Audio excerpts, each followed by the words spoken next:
रीवा नगर निगम महापौर अजय मिश्रा बाबा ने सोमवार को विभाग के कर्मचारियों के साथ समीक्षा बैठक की। इस दौरान विभिन्न विकास कार्यों की समीक्षा की। आयोजित समीक्षा बैठक के संबंध में अजय मिश्रा बाबा ने कहा कि हमने पहले ही तय किया था कि हर 2 माह में कार्यों की समीक्षा करेंगे। महापौर ने कहा कि शपथ लेने के बाद से अभी तक 40 करोड़ से अधिक के कार्यों की टेंडर करा चुके हैं। लगभग 45 वार्डों में कार्य प्रगति पर है।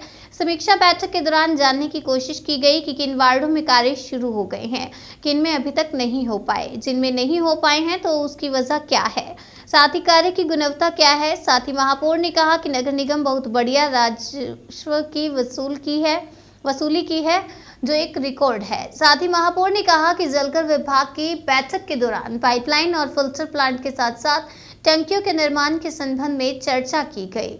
अप्रैल 2024 तक रीवा के हर घर में 4 घंटे शुद्ध मीठा पानी उपलब्ध कराने की व्यवस्था हो जाएगी। आइए आपको सुनाते हैं अजय मिश्रा बाबा ने समीक्षा बैठक के दौरान तैयार किए गए कार्य योजना के संबंध में क्या जानकारी दी है।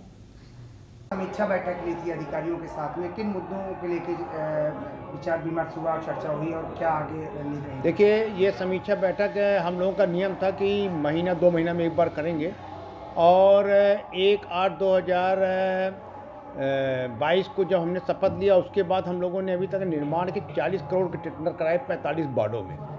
हर जोन की समीक्षा बैठक हमने आज इसलिए की थी कि किन वार्डों में निर्माण कार्य चालू हो गए, किन वार्डों में कार्यादेश हो गए, अभी उन्होंने कार्य किया या नहीं किया, कार्य की क्वालिटी कैसी है और निर्माण कार्य में कोई व्यवधान तो उत्पन्न नहीं हो रहा। एक तो ये थी बैठक में।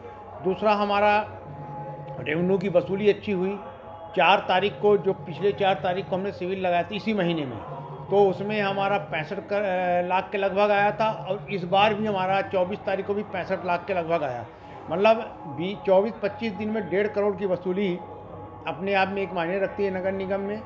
उस पर हमारा फोकस था। कंपाउंडिंग पे फोकस हम लोगों ने किया कि BIO BO जो हैं ये कंपाउंडिंग कराएं ज़्यादा से ज़्यादा और जो अवैध निर्माण हो रहे हैं, नक्शा के विपरीत निर्माण हो रहे हैं, उस पर रोक लगाई जाए।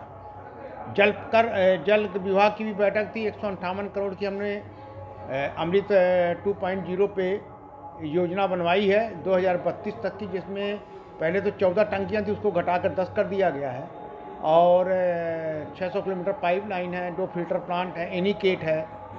मतलब अगर उसका टेंडर हमारा जनवरी में फ्लोट हो गया तो आप ये मान के चलिए कि अगले अप्रैल 2024 तक में रीवा के हर घर में 4 घंटे से कम शुद्ध पानी नहीं आएगा।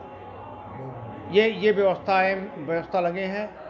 वार्डों की नालियाँ हैं, पार्क हैं, स्ट्रीट लाइट है, बिजली की समीक्षा बैठक की। इस तरह करके पूरे जितने भर नगर निगम से संबंधित कार्य सारी समीक्षा बैठक हम लोग कराई है और उसके परिणाम अच्छे निकल रहे हैं। अभी 5 महीने का कार्यकाल हमारा दिसंबर से ख़त्म हो जाएगा और बाबा महामृत्युंजय ने चाहा तो 4.5 साल हमारे पास बचेगा। हम एक रीवा को स्वस्थ, सुंदर, सुव्यवस्थित, सुनियोजित रीवा बनाने की पहल में चल रहे हैं और उसमें हम रीवा की जनता से अपेक्षा करते हैं कि वो हमारा सहयोग करें। पेयजल की सप्लाई की बहुत बड़ी समस्या है शहर में। लगभग 10 से 15 मिनट ही पानी की सप्लाई हो पा रही है। ऐसे में लोगों को बड़ी समस्या है। देखिए, 150 करोड़ से ऊपर खर्चा हुआ पर व्यवस्थित ढंग से खर्चा नहीं, जिसके कारण आज भी वार्डों में जो भी पानी जा रहा है वो दूषित, मैला, गंदा, बदबूदार पानी जा रहा है। अब हम लोग जो ये 158 करोड़ की योजना ले आ रहे हैं उसमें 65 किलोमीटर तो हम गंदे पानी की पाइपलाइन को भी चेंज करने की उसमें प्रावधान रखे हुए हैं। बहुत जल्दी आपको जैसे ये टेंडर होगा तो टंकियां बनने लगेंगी, गंदे पानी की व्यवस्था ठीक हो जाएगी। ये सारी व्यवस्थाओं को हम ठीक करने में लगेंगे, बहुत जल्दी कराएंगे। वार्डों में जो भवनों का निर्माण हो रहा है, कई जगह तो विपरीत नक्शे बनाए जा रहे हैं। खासतौर पर लोग सड़कों पर इंक्रोचमेंट, सबसे बड़ी समस्या ये है कि वार्डों में सड़कों का ही इंक्रोचमेंट किया जाता है। उसको लेकर क्या प्रक्रिया होगी, टीम कैसे काम करेगी? नहीं, देखिए, एक तो अमला कम है, उसके कारण दिक्कत हो रही। दूसरी, एक बहुत गलत प्रथा थी शुरू से ही, जो अवैध कॉलोनियाँ थीं तो उसके नक्शा पास कर देते थे, ये उनसे संपत्ति कर ले लेते थे। वो प्रथा एक बढ़ गई जिसके कारण आज 125 से ऊपर अवैध कॉलोनियाँ रीवा में हो गई। ये बड़ी समस्या हो गई। उस समस्या के कारण ये सब दिक्कतें आईं। अगर अवैध कॉलोनियों का उसी समय जब ये चालू हुआ था और रोक लगा दी गई होती तो आज ये समस्याओं का समाधान हमको समस्याओं का सामना न करना पड़ता। समस्याओं के समाधान के लिए हम निरंतर प्रयासरत हैं और आगामी आने वाले कुछ महीने में इस पे भी फोकस हो